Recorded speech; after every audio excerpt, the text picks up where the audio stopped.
দাঁতনের কুশমিতে বিজেপির প্রার্থী অগ্নিমিত্রা পালের প্রচারে কালো পতাকা দেখানোর অভিযোগ উঠল তৃণমূলের বিরুদ্ধে।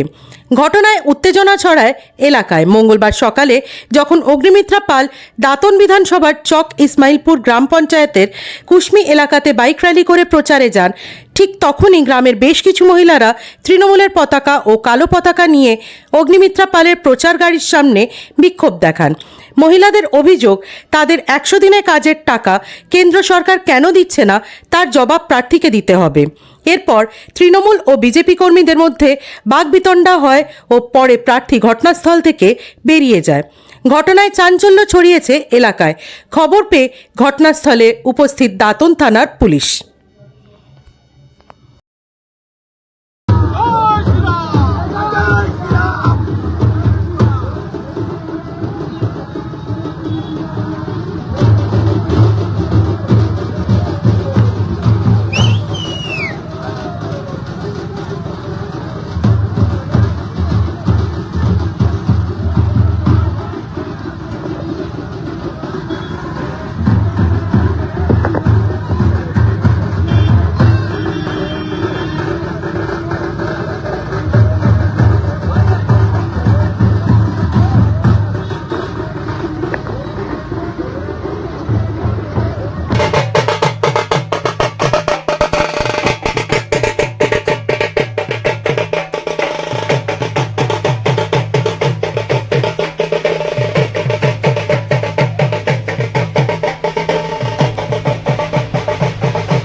স্বাগতম স্বাগতম স্বাগতম বিপুল ভোটে জয় করুন জয় করুন জয় করুন বিজেপি জিন্দাবাদ জিন্দাবাদ অগ্নিমিত্রা পাল জিন্দাবাদ জিন্দাবাদ ভারত মাতা কি জয় ভারত মাতা কি জয়।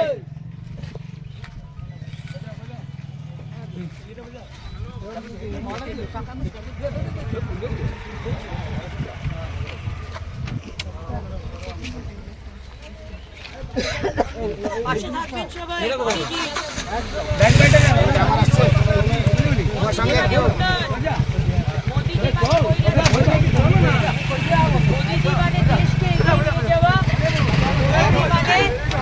পশ্চিমবঙ্গকেও এগিয়ে নিয়ে যাওয়া। আর যদি আমরা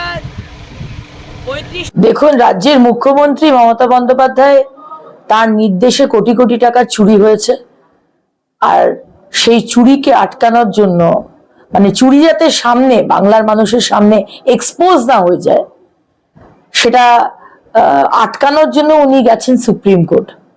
এই কোর্ট থেকে সেই কোর্ট উনি দৌড়াদৌড়ি করে বেড়াচ্ছেন। ঠিক সেই রকমই পশ্চিমবঙ্গের বিভিন্ন গ্রামে যারা তৃণমূলের দুষ্কৃতী, যারা তৃণমূলের দুর্নীতিগ্রস্ত মানুষ, যারা চুরি করেছে এতদিন ধরে, সমস্ত গ্রামের মানুষ জানে কোটি কোটি টাকা চুরি করেছে, তারা আজকে নিজেদেরকে সৎ সাজাবার জন্য, কতটা সৎ তারা আজকে রাস্তায় নেমে বিজেপির প্রার্থীকে কালো পতাকা দেখাচ্ছে। গ্রামের মানুষ একদিকে, আর এই চোরেরা একদিকে 10 জন লোককে নিয়ে।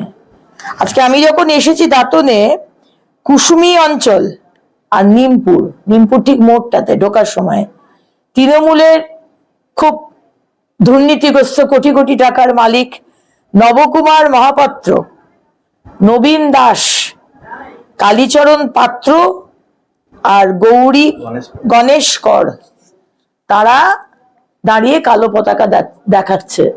10টা লোকও তাদের পাশে নেই। কি হবে বলুন? আপনাদের যারা সুপ্রিমো, যারা চুরি করেছে, তারা কদিন বাদে জেলে যাবে। আপনাদেরকে কে প্রোটেক্ট করবে? এত লাফাচ্ছেন না, লাফাবেন না। বাংলার মানুষ জবাব দেবে 4 জুন, অপেক্ষা করুন। না, ওটা এখন বলবো না, ওটা না না, মহিলারা বেরিয়েছে শুধুমাত্র 100 দিনের টাকা তারা পায়নি, দীর্ঘদিন কেন্দ্র সরকারের বঞ্চিত। MGNRG টাকা যেটা হকের টাকা যেটা বাংলা পায়, মানুষরা পায়, গরিব মানুষের খেটে খাওয়া টাকা দিতে পারেনি। তাই জন্য মহিলারা প্রতিবাদ করেছিল সেখানে, যে আপনি তো আজকে প্রচারে এসছেন, কেন্দ্র সরকার বঞ্চিত করছে বাংলার টাকা, যতগুলো আবাস যোজনা থেকে শুরু করে যত বঞ্চনা বাংলার উপর কেন্দ্র সরকার করে চলছে। তাই জন্য মহিলারা প্রতিবাদ জানিয়েছে। তিনি কোনো উত্তর দিতে পারলেন না। উত্তর দিতে না পেরে তিনি এখানে সেখানে বলে বেড়াচ্ছেন যে এইসব ধনী লোকরা, আমরা কত ধনী, কত বড় এলাকার মানুষ জানে, আমরা কত টাকা কামিয়েছি এলাকার মানুষ জানে। তাহলে এলাকার দীর্ঘদিন আমরা আছি কী করে, দীর্ঘদিন মানুষের সঙ্গে সম্পর্ক রেখে চলছি কী করে। মানবিক মুখ্যমন্ত্রী তিনি টাকাটা মানুষের ফিরিয়ে দিলেন, এই 100 দিনের টাকা তিনি তার থেকে দিয়েছেন তিনি জানি না। তিনি তো আমাদের নেত্রী, যিনি মানুষের দুঃখে সুখে দাঁড়িয়ে থাকেন। এখনও আবাস যোজনা টাকা মানুষ পাচ্ছে না, তিনি বলেছেন করে দেবেন, এখনও মাথার পর ছাদ অনেক লোকের নেই, যেটা কেন্দ্র সরকার বলেছিল 4 দিনের মধ্যে করে দেবে। চটজলদি নাম পাঠান, চটজলদি সিদ্ধান্ত নেন। বারবার টিম আসছে বাংলায়, বারবার টিম ইনকোয়ারি করে যাচ্ছে, কোনো প্রতিবাদ করতে পারেনি, কোথাও কিছু ঘাবলা দেখাতে পারলো না, তবুও টাকা নাই।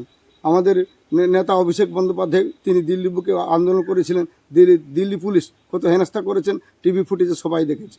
তিনি রাজভবনে আন্দোলন করেছিলেন, মুখ্যমন্ত্রী যেখানে সেখানে আন্দোলন করেও কোনো সুফল বাংলার বুকে পায়নি। তিনি বারবার প্রধানমন্ত্রীর সঙ্গে আলোচনা করেছিলেন। তিনি এই তো বেলদা মিটিংয়ে বলে গেলেন যে বারবার প্রধানমন্ত্রীর কাছে চিঠি করেছি, তার কাছে পাশে বসেছি 100 দিন টাকার জন্য, যে সরকারের টাকা, হকের টাকা, সে টাকাও তারা দিল না। তাই জন্য আজকে মহিলারা প্রতিবাদ জানিয়েছে যে আপনি প্রচারে আসছেন, কেন্দ্র সরকার বাংলার উপর বঞ্চিত করছে, বাংলাকে ভোট চাইতে পরিযায়ী মতন চলে আসছেন, ভোটের পরে আপনাদের কোনো দেখা পাওয়া যায় না। এই গতবারে যিনি দাঁড়ালেন আমাদের এমপি দিলীপ ঘোষ, তিনি তো 5 বছরে একবারও এলেন, একটা টাকাও এলাকায় কোনো জায়গায় কোনো কাজ হয়েছে আমরা দেখতে একবারও পাইনি। তাই জন্য মানুষ আজকে মহিলারা প্রতিবাদ করেছে যে আমাদের টাকা দিচ্ছেন না, আপনি চলে আসছেন। তিনি কোনো উত্তর না দিয়ে পালিয়ে গেছেন, এখান সেখানে বলে বেড়াচ্ছেন, কালো পতাকা দেখাচ্ছে, এটা দেখাচ্ছে। জয় বাংলা স্লোগান মানুষ দিয়েছে, মানুষ যেভাবে প্রতিবাদ জানিয়েছে টাকার জন্য, এই হচ্ছে কথা।